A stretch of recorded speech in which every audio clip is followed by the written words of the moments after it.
To the YouTube channel of Adarsh Navodaya education group. तो अभी तक हम लोगों ने लेंस और मिरर्स के बारे में पढ़ाई की थी। आज हम लोग चर्चा करेंगे प्रिज्म के बारे में। प्रिज्म क्या होता है, कैसे वो वर्क करता है।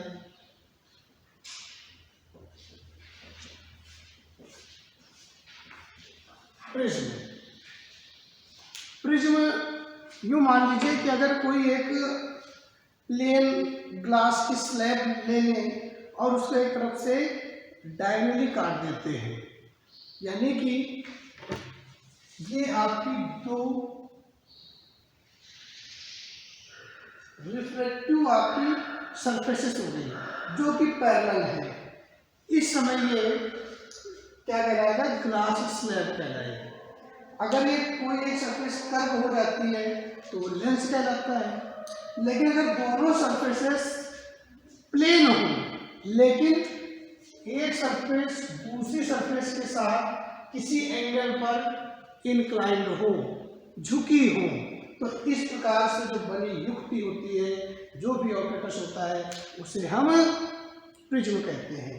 तो प्रिज्म की डेफिनेशन जैसे हम लोग बताएंगे तो डेफिनेशन ऐसे लिखेंगे कि किसी कोण पर झुकी दो समतल अपवर्तक सतहों से, समझिए, किसी कोण पर झुकी दो समतल अपवर्तक सतहों से बना समांगी माध्यम, अंदर माध्यम भी जैसा होना चाहिए, बना समांगी माध्यम प्रिज्म कहलाता है।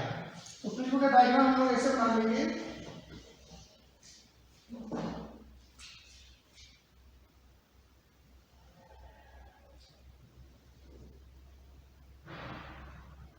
ये प्रिज्म हो गया।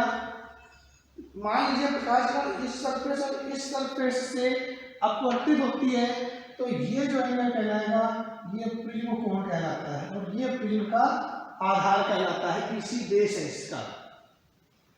फिर भी अगर प्रकाश का इन दो पृष्ठों से अपवर्तित होता है तो प्रिज्म कोण ये बन जाएगा।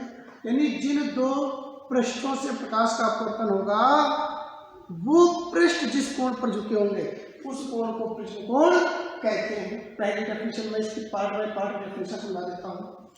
मान लीजिए इस सरफेस पर कोई प्रकाश किरण इस प्रकार आपकी होती है।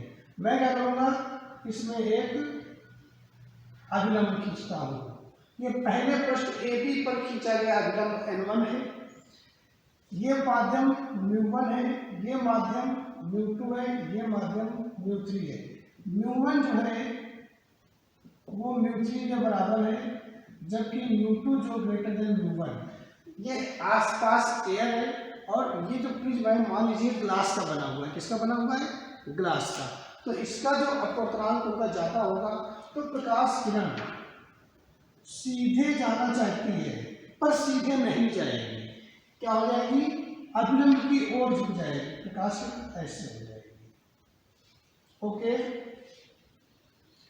अब प्रकाश किरण सघन से वापस विलन में जा रही है, तो मैंने इस पृष्ठ पर पहले खींच दिया अभिलंब। अब क्या होगा, प्रकाश किरण सघन से विलन में जा रही है तो इस पृष्ठ पर खींचे गए अभिलंब से दूर हट जाएगी। समझ में आ रही बात? सघन से विलन में जाएगी तो अभिलंब से दूर हटेगी। जाना तो यूं चाहती थी पर जाएगी ऐसे। आपतित किरण, निर्गत किरण, समझ में आ रही बात? और ये अपवर्तन हो यहाँ पर। ये कोण आपतन कोण कहलाएगा। ये प्रथम पृष्ठ के लिए अपवर्तन कोण R1 ले लेंगे, ये दूसरे पृष्ठ के लिए अपवर्तन कोण R2 ले लेंगे और ये कहलाएगा आपका अभिलंब के साथ में बना कोण इमर्जेंट में निर्गत कोण E कहलाता है। ये कोणों के नाम मैंने दिया है आपको समझने के लिए। विचलन कितना हुआ? जाना यूं चाहती थी, यानी प्रकाश किरण यूं जाना चाहती थी और जा रही कैसे? ऐसे जा रही है। तो आपतित किरण को सीधे बढ़ाया और निर्गत किरण को पीछे और बढ़ा दिया। जाना था यूं, जा रही यूं, तो इसका ये डेविएशन आ गया, इसे कहते हैं विचलन कोण। यानी आपतित किरण को आगे बढ़ाने पर और निर्गत किरण को पीछे बढ़ाने पर जो कोण प्राप्त होता है उस कोण को हम विचलन कोण कहते हैं। समझ में आएगी बात। इनमें हम रिलेशन पढ़ेंगे, इनके ग्राफ पढ़ेंगे, इसलिए ये आपको जानना बहुत जरूरी है। तो आपतित किरण अभिलंब के साथ कौन बनाती है? आपतन कोण। दोनों पृष्ठों के साथ जो अपवर्तित किरण कोण बनाती है, अपवर्तन कोण R1 और R2 कहलाते हैं। प्रिज्म कोण ए हो गया। आपतित किरण को आगे बढ़ाने पर, निर्गत किरण को पीछे बढ़ाने पर जो कोण बनता है विचलन कोण कहलाता है। इसके बाद हम ये देखेंगे कि किसी प्रिज्म के लिए आपतन कोण तथा विचलन कोण के मध्य ग्राफ कैसा बनता है, तो इसको हम लोग समझेंगे। एक चीज ध्यान रखिए, आप सोचिए, विचार करिए, आप खुद इस चीज को पाएंगे। मान लीजिए कोई प्रिज्म है, अब आपने जो आपतन कोण है वो बहुत छोटा कर दिया। ओके, ये ऐसे हो गए भाई, ये सीधे नहीं गया, सीधे क्यों जाना था, ये इतना क्यों गया। अब जो आपतन कोण है दूसरे पृष्ठ के लिए, अगर इसकी वैल्यू काफी अधिक हो जाएगी तो सघन से पेड़ जाने पर इसका अपवर्तन न होकर के पूर्ण आंतरिक परावर्तन भी हो सकता है। बात को समझिए ध्यान से भाई। जब ये सघन से पेड़ में जाएगी तो अभिलंब से दूर हटेगी, तो जब क्रांतिक कोण से अधिक कोण हो जाएगा तो ये अंदर भी परावर्तित हो सकती है। तो ऐसी स्थिति पर प्रिज्म जो होता है वो सही वर्किंग नहीं करता है, यानी जिस उद्देश्य से हम उसका उपयोग कर रहे होते हैं उस उद्देश्य की भांति या अपनी क्रिया की भांति कार्य नहीं करता। तो किसी प्रिज्म में आपतन कोण के मान एक न्यूनतम मान से कम नहीं होना चाहिए, नहीं तो हमें यहाँ पर की वस्तु का प्रतिबिंब यहाँ पर स्पष्ट दिखाई नहीं देगा, या तो धुंधला दिखाई देगा या फिर उधर कहीं दिखाई देगा। हम यहाँ पर देखेंगे, यहाँ पर हमको दिखेगा नहीं, क्यों? क्योंकि प्रकाश कभी यहाँ तो आएगी नहीं, तो वापस वहाँ चलेगी, वहाँ से दिखाई देगी, हम इधर देखेंगे। तो हुआ क्या, यानी एक न्यूनतम को लगभग 29 या 30 डिग्री अगर एंगल होता है तो वहाँ पर जो निर्गत किरण है वो स्पष्ट नहीं होती है। इसके लिए एंगल का मान 30 डिग्री से अधिक होना चाहिए, आपतन कोण का मान 30 डिग्री से अधिक होना चाहिए, तो हमें जो निर्गत किरण है वो स्पष्ट प्राप्त होने लगती है। लेकिन अगर और अधिक कोण होगा और स्पष्ट परावर्तन अपवर्तन होगा और एंगल बढ़ाएंगे। लेकिन अगर आप मान लीजिए एंगल बहुत ज़्यादा बढ़ा देते हैं, फिर वही समस्या आती है, एंगल आपने बढ़ा दिया बहुत ज़्यादा, ऐसी कंडीशन में क्या हो जाएगा, अब इधर से परावर्तन होने लग जाएगा। तो इसका मतलब आपतन कोण का मान एक मिनिमम एंगल से एक मैक्सिमम एंगल के बीच में होना चाहिए। मिनिमम याद रखेंगे थोड़ा सा, ये अधिकतम और ये न्यूनतम है। तो न्यूनतम आपतन कोण से एक अधिकतम आपतन कोण के बीच में ही प्रकाश कण का अपवर्तन बेहतर होता है। समझ में आ रही बात? एक न्यूनतम कोण, ये न्यूनतम कोण है आपतन कोण, और ये अधिकतम आपतन कोण है। इससे अधिक होने पर, पहले मैंने कम कहा था, ये चीज है अधिक होने पर, ये कम ये अधिक। आपतन कोण अधिक होने पर या फिर बहुत कम होने पर जो दूसरे पृष्ठ में पूर्ण आंतरिक परावर्तन की जो संभावना है वो काफी बढ़ जाती है। इस प्रकार हम ये कह सकते हैं कि यहाँ पर जो स्पष्ट प्रतिबिंब प्राप्त करना है तो उसका जो आपतन कोण है वो एक मिनिमम कोण से अधिक और अधिकतम कोण से कम होना चाहिए। अच्छा, इसमें एक प्रैक्टिकल भी है आपका, आपतन कोण एवं विचलन कोण के बीच में ग्राफ खींचना होता है। समझ में आ रही बात? तो इसको समझेंगे हम लोग। ये एक प्रैक्टिकल का टॉपिक है, तो मैं आपको ऐसे और समझाऊंगा। प्रैक्टिकल आप प्रिज्म करते हो तो आप उसको कर सकते हैं। प्रिज्म का जब एक्सपेरिमेंट किया जाता है, आपतन कोण और विचलन कोण के बीच में जब ग्राफ खींचा जाता है तो कुछ इस तरह से ये रिजल्ट देता है। आपतन कोण और विचलन कोण के मध्य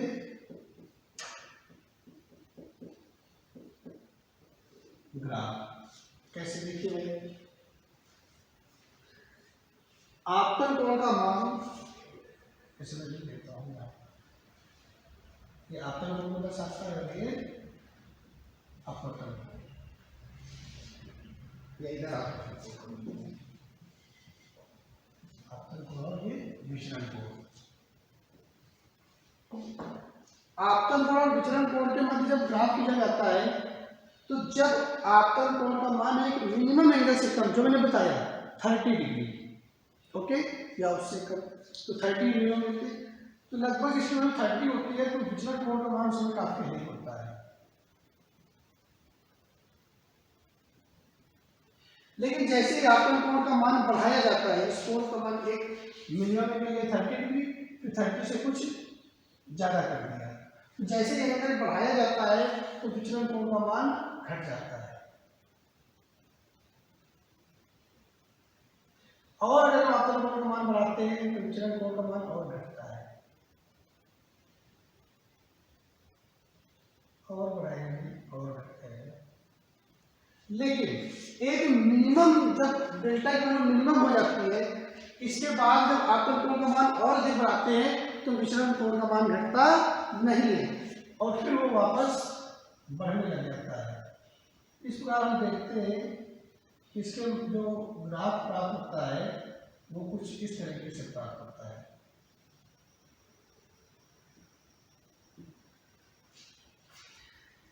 जो मिनिमम, कम से कम हमें विचलन कोण प्राप्त होता है, इसे हम कहते हैं डेल्टा एम या मिनिमम डेविएशन। और इसके बाद जैसे हम देखते जाते हैं तो एंगल का मान, आई का मान बढ़ाते हैं तो डेल्टा का मान भी बढ़ने लगता है।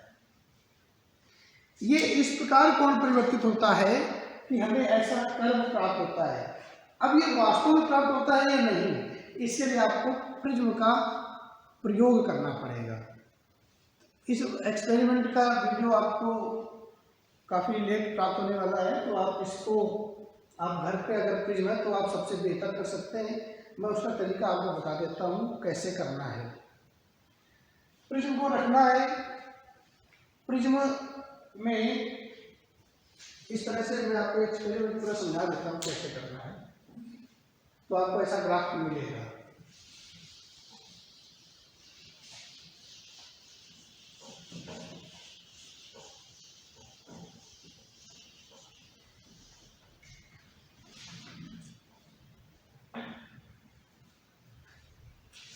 एक कागज लेंगे, प्लेन कागज, उस पर इस तरह से एक स्ट्रेट लाइन खींच दीजिएगा।